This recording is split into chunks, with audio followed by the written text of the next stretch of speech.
Hey, James here. Now in this video we're going to be talking about 10 things that every radio DJ or presenter says. Some of these things are fine and some can kind of get a little bit annoying. So really the idea of this video is to kind of give you some ideas and maybe make you a little bit more aware of some of the stuff you're saying on air.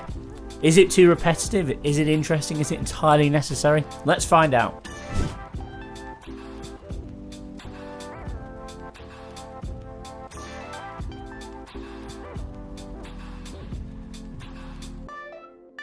In today's video, I want to talk about radio. I want to talk about things that quite often radio presenters will say each time they do their shows. Or even if you're recording a podcast or if you're recording a video like this one and you want to create unique and engaging content, we can learn a lot by listening to other people. We can learn a lot by listening to radio presenters, TV presenters, so on and so forth. So here are 10 things that every DJ says on air. All the time. So we're going to keep this quite light-hearted today, and we're going to put in some funny clips in between all this stuff as well for your enjoyment. And thanks to all of the creators who've kind of created these. Some of these are hilarious, and I'm sure you're going to enjoy them. Let's dive in. So in at number 10, name dropping like there's no tomorrow. When I'm saying that, I'm talking about name dropping the radio station or name dropping yourself as a presenter. So you might be saying, hey, I'm James, and you're listening to me here on radio.co FM. Or whatever, right? That's fine. But here's the caveat. I was listening to an industry expert talking about this very recently, and it's so true. If you are just coming out of a song and you're playing a sweeper or a jingle or an ID or whatever it might be, and it says either the station's name or your name, don't repeat it. Don't then say the station name and your name, because the sweeper or the jingle, whatever it is you've just played, has just identified you to identify the station. So be very conscious that if you're introducing yourself after a song, that you've not already just been introduced in a jingle or a sweeper just before, because that can kind of become a little bit annoying. But certainly every single DJ loves to talk about themselves, and they certainly want you to know who they are when you're tuned into them. In at number 9, getting the last word in edgeways. Quite often you'll see this when you have a zoo-style breakfast show where the main host, who will be the kind of leader of the pack, if you like, they will be the one who wants to say the last thing. And sometimes, you get caught up in arguments on air, or you'll get caught up in friendly banter, whatever you might call it. There's certainly always times when as a radio DJ you want to get the last word in, which is fine. We've all got egos, right? And we're all on the radio for a reason. Right, that is your lot from me, but Rob Howard, he is on the way. Mate, have a good one. No, I will. I got all the big tunes you need for Sunday, Niall. Can't wait. And how about some tickets too? You could win tickets to see Billie Eilish. Loads going on in his show. Rob, mate, have a good one. And of course, I want to hear from you, 83958. Yeah, sounds good. Yeah, drop him a text. We're talking about what is the weirdest thing you've done in lockdown? So many things. Have a great show, well, mate. I'll tell you mine, actually, Niall. I'll tell you. Black leather glove, no sequins. Buckles on the jacket, it's a leak. Number 8, accidentally broadcasting dead air. There's so many times I've been listening to the radio and, the DJ will finish playing a song and then they will realise maybe that they're expecting the automation to go on to something else. So they were expecting a sweep, or they're expecting another track to automatically come in, and they haven't tied them together, they haven't hooked it all up. The song finishes and suddenly there's always that awkward moment of dead air. Really, the lesson to learn from this is make sure you know exactly when the songs are finishing. Don't take your eye off the ball, especially when you're broadcasting live. Really important that you know exactly what's going on. You're keeping your eyes on that monitor. You're keeping your eyes on the timestamps and what is left on a track. Because dead air is one of the cardinal sins of radio broadcasters. But it still happens. I still hear it even on national, global radio stations. You can still get that thing where sometimes songs finish or just come out of an ad break and then there's like a little pause. Make sure you're avoiding that at all costs. Number 7, not what you say, but how you say it. Now, when I say this, I mean different tones, different styles will suit different radio stations. There's a really cool clip I'm about to play now which can show you how one person can sound completely different depending on the style. So if you're broadcasting to, say, a young crowd, you're playing high energy electronic music, you will probably be speaking very different to if you're producing political talk content, and likewise CHR or AAC kind of music will be different in your presentation style. So you need to adapt as a presenter sometimes depending on your audience. You don't want to be speaking at 100 miles an hour if you're doing something really serious, and likewise if you're playing upbeat music, you don't want to be too slow and too calm and too chilled. So getting that balance right is really, really crucial depending on the content that you're producing. What an absolute tune that is. That's Nathan Dorr and Little Mix. I got text here from Amy. She said she's been making pancakes all morning and she's got pancake mix all over the kitchen. How mental. Let me know how you're doing on Pancake Day. The Baby. WAP on Broadway. What absolute tune that is. We're going to be going till 12 o'clock. Number 6, becoming the speaking clock. I think one of the days when people really rely on the radio to learn what time it is, I think certainly maybe when people are getting ready, their morning routine, it's good on breakfast radio to remind people what the time is. Do you need to get out of bed yet? You know, have you got to set off for the morning commute?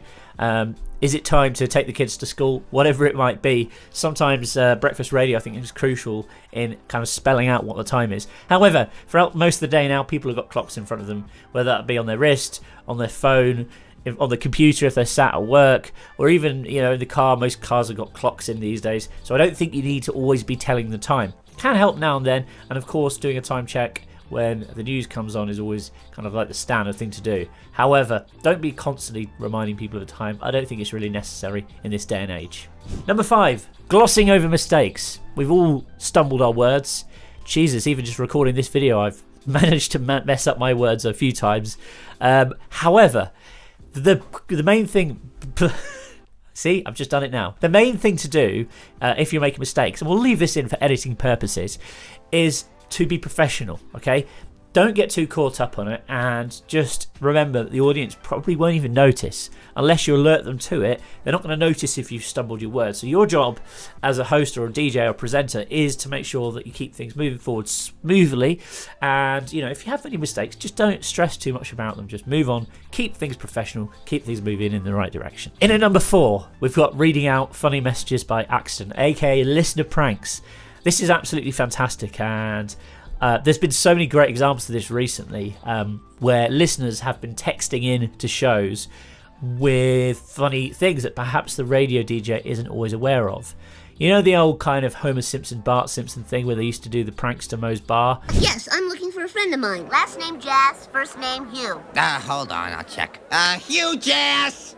No, somebody check the men's room for a Hugh Jazz! Well, people do this on the radio too, so be wary if you're reading out messages that they're not listeners trying to prank you. Here's a really funny example. Okay, let's get to our first dedication. Dear Chris, please say a big hello to Connie Lingus, who's 69 on Tuesday. She'll be enjoying my meat and 2 veg on Sunday at 12, which are all the very best, and tell her I look forward to seeing her when she comes. Thanks ever so much, says Ivan R. Don. Okay, in at number 3, having one-sided conversations. This is when the radio presenter asks the listener a question, but of course the listener's not always going to respond, well, unless they're texting or emailing or calling back. But ultimately, this is something every radio DJ does. It creates that kind of one-on-one bond with the listener, which I think is really important. So, for example, you might say, how's your weekend been, or how's your day going so far? But the most important thing is you are talking directly to the listener and talking to that one person as if it's that relationship between you and them, versus just saying, how's everyone doing, or how is everyone, or welcome to the show, you all, or whatever. But like, if you're actually talking directly to the listener, it creates that more intimate relationship on air, which is really, really important. I think that's why people like listening to radio. You know, a lot of people have said over the past 10 years or 20 or 30 years, you know, why is radio still around? Surely this industry is going to die out, and it hasn't. It's stuck here, and it's still strong, and it's still as powerful as the medium as it's ever been, which I think is really exciting. And I think that's because of the direct connection between the listener and the radio presenter. Number 2, when debates get out of hand. Quite often, radio shows will have call-ins. They'll have listeners who will, especially when it comes to talk radio, right? They'll have people who ring in and they will discuss certain topics. The late night talk shows are always the best. Sometimes they can get out of hand. So it's your job as the radio host to kind of rein it back in and keep things on topic. You don't want the listener saying anything they shouldn't be saying on air. You've got certain restrictions quite often to stick to in terms of what you can and can't broadcast. And of course, when it comes down to political stuff, it's often rife with people speaking their minds, sometimes with hilarious results. Check this out. Colin from Portsmouth is on the line. Hello, Colin. Finally, I get to break my silence. What do you mean, Colin? Well, I'm not allowed to say anything, am I? If they don't let you speak, you must be doing something right. That's what Ringo Starr said, and he had a point. Ringo Starr? When haven't you been allowed to speak? Well, like forever? Right, Colin, I'll be silent. The floor is yours. Well, I've been so long being silent, so I'm not able to say what it is I'm not able to say, am I? And what I would have said, I said on your show yesterday. But my point is, I should be allowed to come on here and say nothing. And you just have. Well, that's my point. Anyway, mate, thanks for having me on. Love to the family. Okay, and finally, in at number 1, you know, when in doubt, you can always talk about the weather. This is funny because everyone talks about the weather, certainly here in the UK. I don't know if it's the same in the US, but it's certainly a good icebreaker. You know, how is the weather today? You could always do the weather forecast, or you can just discuss the weather. This is a really funny example from voiceover artist Darren Altman with his impression of DJs talking about the weather.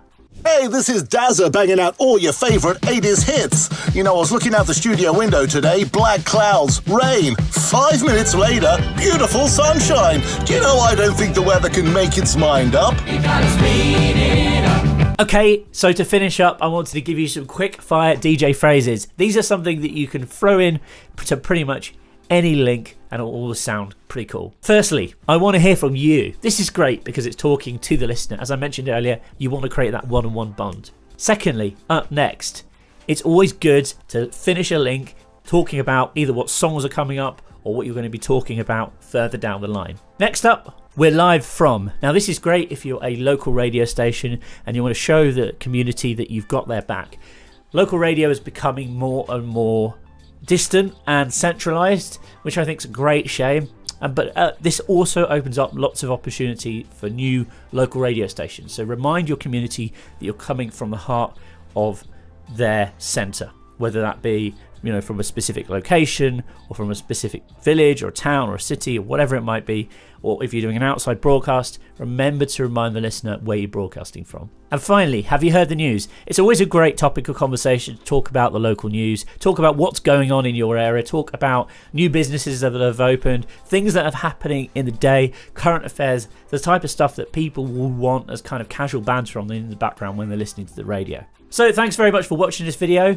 I really enjoyed putting this together, and I think some of the clips that we've showed are great. I mentioned we'll put some credits in the description of where we've sourced these from. If you have any comments or ideas of other stuff that DJs and radio presenters are always saying, please let me know in the comments below. Thanks for watching this video. If you found it useful or fun, please give me a thumbs up, subscribe, all of that great stuff. You know the drill, and I'll speak to you soon. Bye for now.